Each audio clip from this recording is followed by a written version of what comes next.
Hello दगड़ियों, राम राम। जय बद्री विशाल। मैं भागीरथी रावत उत्तराखंडी। सबसे पहले आप सभी लोगों को मेरा प्यार भरा नमस्ते और छोटों को ढेर सार प्यार और आशीर्वाद। आशा उम्मीद करती हूँ मैं आप सब ठीक होंगे, राजी खुशी होंगे, कुशल मंगल होंगे। और मैं भी बिल्कुल ठीक हूँ। और मैं बैठी हूँ, धूप सेकने आ रखी थी और धूप तो चली गई और मैं हवा हो रही है तो बैठी हूँ। और मैंने कल कहा था मैं आपके सवालों का जवाब दूंगी और बाद में काम के वजह से मैं भूल भी गई कि मुझे ये सब भी बोलना था।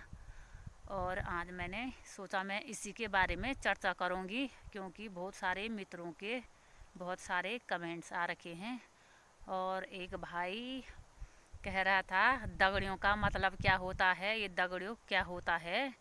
तो हम गढ़वाली हैं, हमारा कल्चर गढ़वाली है। तो दगड़ियों मीन्स फ्रेंड होता है, दोस्त होता है। दोस्त में फ्रेंड में जैसे सारे लोग आते हैं तो वैसे दगड़ियों में भी सारे लोग आते हैं।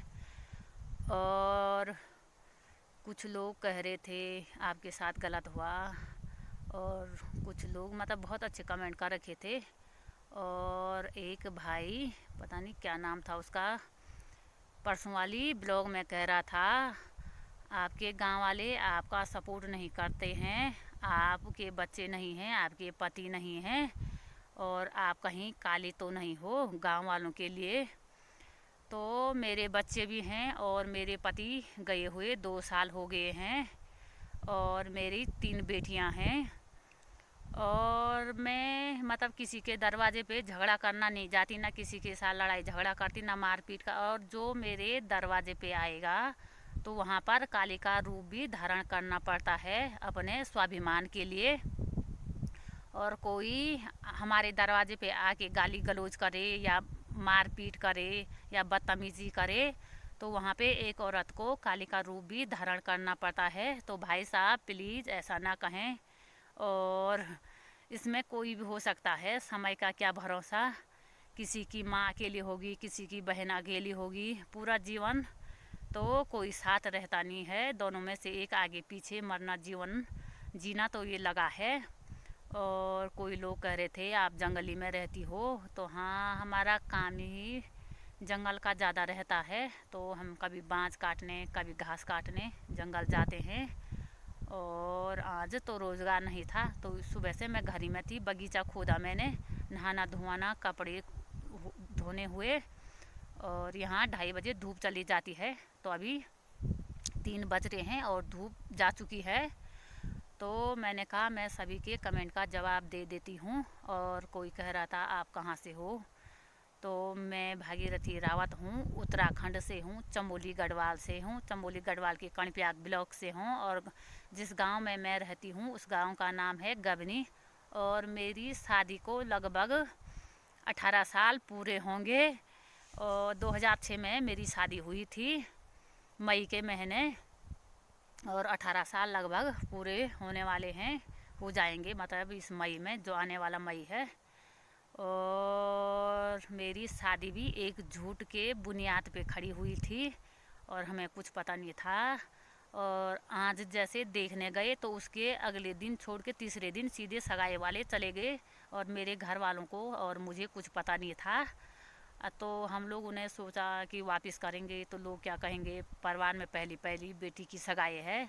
तो इस वजह से मतलब इतनी झूठ की बुनियाद पे हुई मेरी शादी थी, पूछो ही मत। कहा गया है दिल्ली में मकान है, मकान बन रही है, फाउंडेशन पड़ रहा है और हमारे मकान है, गौशालाएँ हैं, ये है। तो यहाँ आके पता चला हमारा कुछ नहीं था। और जिस घर में मैं रहती थी तो 3 फीट का मतलब दीवारें थी और मकान के बीच में खड़ा होना पड़ता था। तो वहाँ पे मैं खड़ी होती थी क्योंकि मेरी हाइट थोड़ा ज़्यादा है, तो इसलिए ऐसा घर था। अब क्या कहूँ मैं अपनी ज़िंदगी के बारे में। आप लोग मतलब बहुत लोग जानने की इच्छा होंगे कि आखिर कौन है क्या है। तो मैं एक अकेली महिला हूँ और जो मेरे घर में आता है, पहले मेरा किसी से, मैं किसी के घर में ना कभी जाती लड़ाई झगड़ा करना, ना मेरा किसी से कोई मतलब रहता है। मैं तो अपना काम में और अपने ब्लॉग बनाने में ज़्यादा ध्यान देती हूँ। और इसलिए मेरा लोगों से ज़्यादा मिलना जुलना भी कम ही रहता, और हमारा घर फिर भी अकेला भी है। तो हमें गांव में स्पेशल जब इमरजेंसी कुछ काम आएगा तब जाना पड़ता है, जैसे चक्की, राशन लेने, या पूजा या शादी ब्याह, तो ऐसे समारोह में हम गांव में जाते हैं, वरना हमारा कोई मतलब नहीं है गांव में जाने का। और मैं बता रही थी, मेरी शादी 2006 में हुई, और 2007 में मेरी एक बेटी हुई, दूसरी बेटी मेरी 2009 में हुई, और 2010 में मेरे सास ससुर ने कहा तेरा पति कमाता नहीं है, मेरी ननद और देवर ने, तो तुम ऐसा करो कि अलग हो जाओ, तब शायद वो कमाने लग जाए। तो मैंने जब अपने पति से कहा कि मुझे मतलब अलग खाना है, आप कमाओ और हम खाएंगे, तो मेरे पति ने मेरे साथ मारपीट की, लड़ाई झगड़ा की। तो उस बार भी मैं कणप्याग एडमिट रही और गोपेश्वर गई। उसके बाद मैं श्रीनगर रही 9-10 दिन। तो फिर मैंने सोचा यार मेरे बच्चे हैं, 2 ही बच्चे थे मेरे तबे, तो अपने बच्चों के लिए मैं फिर से आ गई वापस। और फिर उसके बाद होते करते हमेशा मतलब, क्योंकि मेरा पति जो था झूठ बहुत बोलता था और कमाई धमाई कुछ नहीं करता था। जब वो नौकरी जाता था तो मैं उसे गाड़ी का किराया देती थी, 2000-3000, मुझे नहीं पता दिल्ली का किराया कितना है, पर वो मुझसे 3000 रुपये लेके जाता था। वो पैसे मेरे पास कहाँ से आते थे ये भी बता देती हूँ मैं। जब मैं मायके जाती तो मेरे पापा कभी 4000, कभी 5000, मेरी बहनें, मेरा भाई मतलब ऐसे कर देते थे। तो मेरे पास वो सेपरेट बचे रहते थे, और मैं थोड़ी बहुत दिहाड़ी मजदूरी, गारंटी रोजगार कुछ भी करती तो मेरे पास रहते थे। तो जब भी वो जाता मैं उसे पैसे देती, और 8-9 महीने बाद वो आता तो उसके जेब में 10 रुपये नहीं होते थे हमें घर खर्चा चलाने के लिए। तो मैंने मतलब अपना परिवार जैसे तैसे मतलब चलाया, रोजगार किया, खेती बाड़ी की, गाय भैंस पाले, और होते करते मतलब 2016 हो गए। तो मैंने कहा या तो कमा के दे, मेरे बच्चे बड़े हो चुके हैं, उनको फीस चाहिए और लत्ते कपड़े चाहिए, क्योंकि अब बच्चे बड़े हो चुके हैं, तो कमाना सीख। और अगर मैंने मतलब ये कहा कि कमाएगा नहीं तो खाएंगे क्या, या तो मुझे मतलब जीने दे, मैं कमाऊंगी और तू बैठ के तू घर में घर का काम कर, और मैं कमा के तुझे दूंगी। तू मतलब 5 भी नहीं दे पाता तो मैं जैसे तैसे 5-6 हज़ार रुपये तुम्हें पर महीने कमा के दूंगी। तूने मुझे 5 रुपये भी कमा के नहीं दिए, तो मैं वादा करती हूँ मैं तुझे इतना कमा के दे सकती हूँ। तो वो माना नहीं, और बीच में उसका किसी लड़की से अफेयर चलने लगा, और उसने कह दिया कि मेरी ना तो बीवी है ना मेरे बच्चे हैं। तब से मेरा दिल उसके प्रति बिल्कुल हट हो गया था, क्योंकि मुझे नहीं लगता था अब ये मेरा कोई लगता है।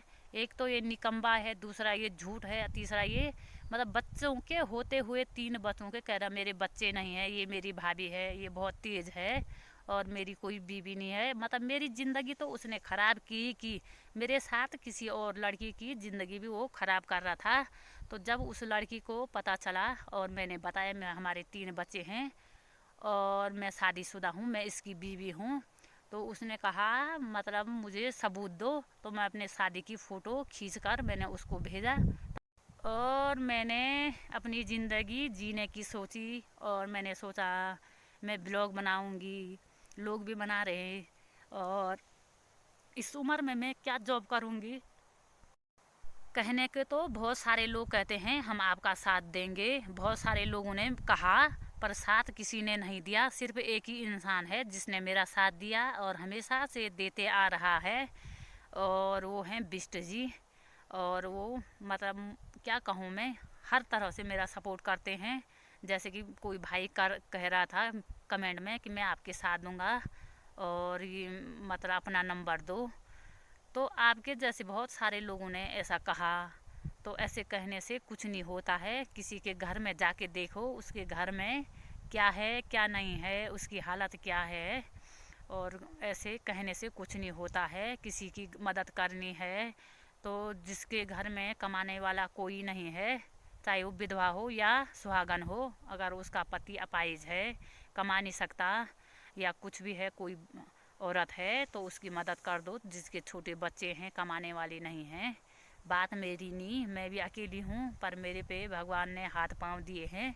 अभी तक मेरे हाथ पांव चल रहे हैं, तो मैं कुछ ना कुछ कर ही लूँगी। और रोज़गार भी मैं करती हूँ, खेती बाड़ी भी मैं करती हूँ, गाय भैंस भी मेरी रहती हैं।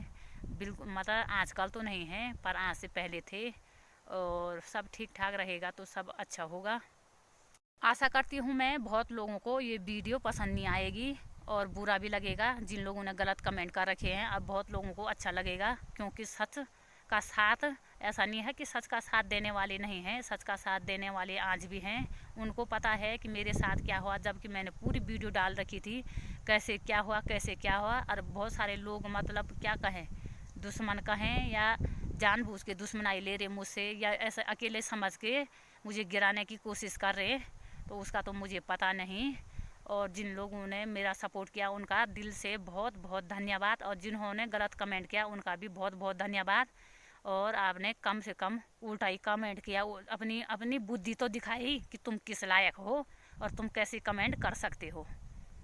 आगे मैं क्या बोलूं, मैं बैठी हूँ अकेली जगह पे, क्योंकि मैंने कहा आज मैं अपने बात बता दूंगी, मैं कुछ नहीं दिखाऊंगी कि मैं क्या काम करी क्या नहीं, और मैं सबके सवालों के जवाब दूंगी। तो मैंने सबके सवालों के जवाब दे रखे हैं। और आप लोगों को मेरी बात पसंद आई होगी नहीं आई होगी मुझे नहीं पता, पर ये कुछ लोग ऐसे थे जिनकी वजह से मुझे ये सब कहना पड़ा। तो हो सकता है तो मुझे माफ़ कर देना। और आप लोग स्वस्थ रहो, मस्त रहो, फिर मिलते हैं न्यू ब्लॉग में।